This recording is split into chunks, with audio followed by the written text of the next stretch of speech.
Good morning. Good morning. Good morning. Our text this morning comes from the 13th chapter of John, and we'll be reading verses 1 through 17 and 31 to 35. It was just before the Passover festival, and Jesus knew that the hour had come for him to leave this world and go to the Father. And having loved his own who were in the world, he loved them to the end. And the evening meal was in progress, and the devil had already prompted Judas, the son of Simon Iscariot, to betray Jesus. And Jesus knew that the Father had put all things under his power, and that he had come from God and was returning to God. So he got up from the meal. He took off his outer clothing, and he wrapped a towel around his waist. After that, he poured water into a basin and he began to wash the disciples' feet, drying them with the towel that was wrapped around him. He came to Simon Peter, who said to him, "Lord, are you going to wash my feet?" Jesus replied, "You do not realize now what I am doing, but later you will understand." "No," said Peter, "you shall never wash my feet." Jesus answered, "Unless I wash you, you have no part with me." "Then, Lord," Simon Peter replied, "not just my feet, but my hands and my head as well." Jesus answered, "Those who have had a bath need only to wash their feet. Their whole body is clean, and you are clean, though not every one of you." For he knew who was going to betray him, and that was why he said not everyone was clean. When he had finished washing their feet, he put on his clothes and he returned to his place.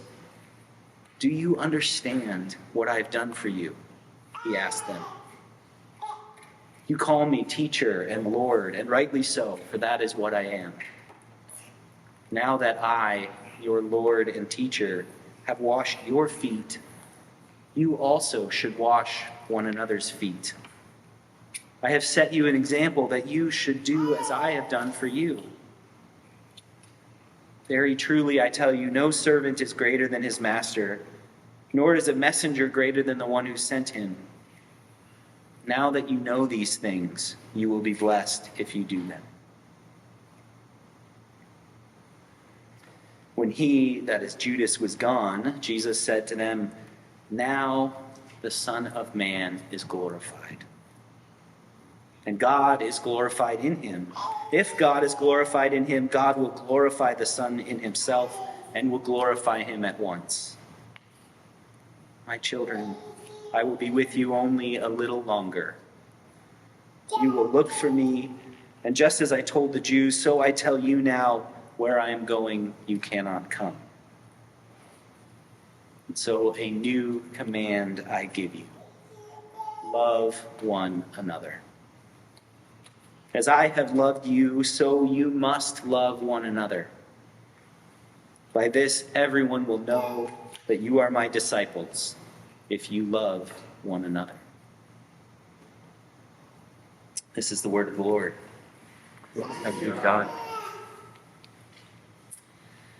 Every good teacher knows the value of an object lesson. As many of you know, I get to hang out with U of M students a lot, and I enjoy asking them about the classes that they're taking or teaching, as the case may be. And sometimes I hear those students rave about the teachers who can bring even the most boring subjects to life. I mean, it's amazing how someone who is genuinely passionate about, say, statistics can suddenly make everyone a fan of statistics. Or maybe nearly everyone, let's be honest. But of course, I also hear from students about the dreaded lecturers, the ones who stand and deliver twice a week for an hour and 15 minutes, just talking. I mean, some people can pull it off, but usually students don't love it. What they need is a good visual, an engaging activity, an object lesson that lets the material sink in. This is basic pedagogy. A good teacher will show, not just tell. Maybe you can guess where I'm going with this. Our reading today begins with one of the ultimate object lessons in the Gospels. A picture so vivid and remarkable that it colors every part of the long discourse that follows it. Before I get ahead of myself, let's orient ourselves to this passage a little bit. It's the Gospel of John, after all, so sequence and order and structure, they're not arbitrary choices. For John, everything is significant. In the lectionary reading for today, it starts with these opening 17 verses of chapter 13, where we just heard about Jesus' triumphal entry into Jerusalem and his teaching in the temple courts. Now it slows down. It's evening. We're gathered with Jesus and his disciples to share this meal, that meal. And it's all prefaced with that pregnant phrase at the beginning of the text: Jesus knew that the hour had come. We've heard him say before in John that the hour had not yet come. But now it's here. This is the moment. And so what does he do? He gets up. He strips down to his underclothes. He grabs a basin of water and a towel. And he demonstrates his own love in this while they were still sinners. He takes on the very nature of a servant, being found in human appearance. He humbles himself. He washes their dirty, dusty feet. As usual, Peter doesn't get it. Poor Peter. He wants to get it right so badly. But as Jesus insinuates and our omniscient narrator declares clearly, there's someone who really doesn't get it who's there. But this is the object lesson. This is the illustration. This is the Maundy Thursday picture that John offers us, that the divine Messiah who is then stripped down and stooped down and washing dirty, dusty feet. But we jump ahead from that picture. We leapfrog the passage that Pastor Mike discussed yesterday. We get to bypass the uncomfortable stuff about Judas and about betrayal. Sorry you drew the short straw on that one, Mike. Now, today's passage jumps right ahead to verse 31, which is the beginning of Jesus' long farewell discourse in John. What the great John scholar Raymond Brown calls one of the greatest compositions in religious literature ever written. It's 4 chapters, maybe one more than the Sermon on the Mount. 4 chapters. Jesus describing his mission, his purpose, his relationship to the Father, how we fit into all of this, so much more. This is rich and beautiful text that begins with an object lesson. But the words of this discourse begin with glory. Now the Son of Man is glorified and God is glorified in him.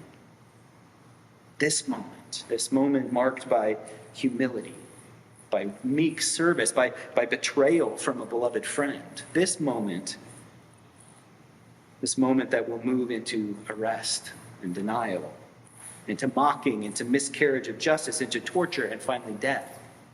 This moment is the Son of Man being glorified. This is glory. Well, this is the paradox of the gospel in John. As one scholar puts it, where the synoptics, the other gospels, speak of the Son of Man's suffering and death and his coming in glory as 2 separate events, John's distinctive contribution is to see the Son of Man's glory precisely in the suffering and death. The Son of Man's glory is precisely in the suffering and the death. According to John Chrysostom, the early church father of the 4th century, this is to teach us that there's nothing so base and ignominious that it does not make the one who endures it shine more splendidly. The suffering and death makes the one who endures it shine more splendidly. The glory is in the humility, in the self-giving love. And that's, of course, where Jesus turns next, and finally he says, "A new command I give you, love one another. Love one another. As I have loved you, so you must love one another. By this everyone will know that you are my disciples, if you love one another." It's 4 times, love one another.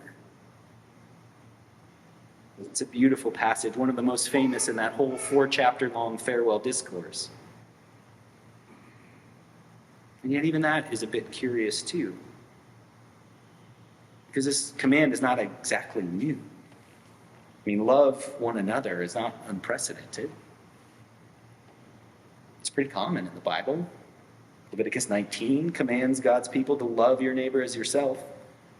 Even more specifically, later in that same chapter, the foreigner residing among you must be treated as your native born. Love them as yourself.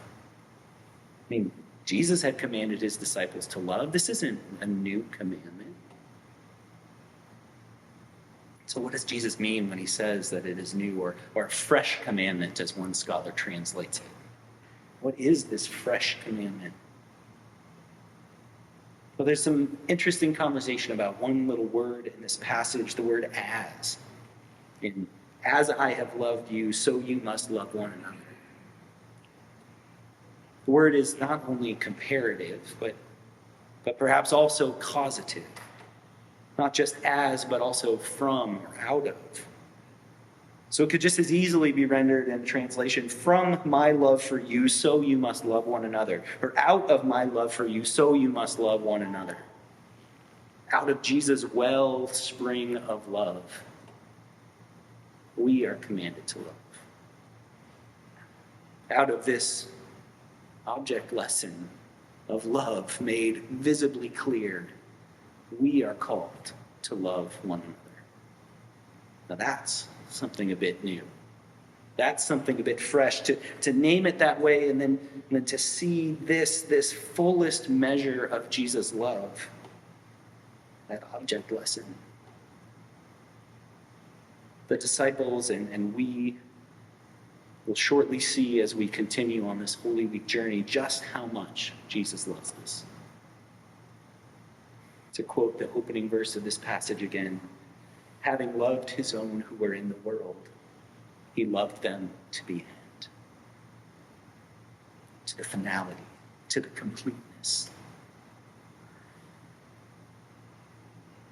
And this makes sense when you reflect on it a bit. I mean, this causative understanding of the as or from.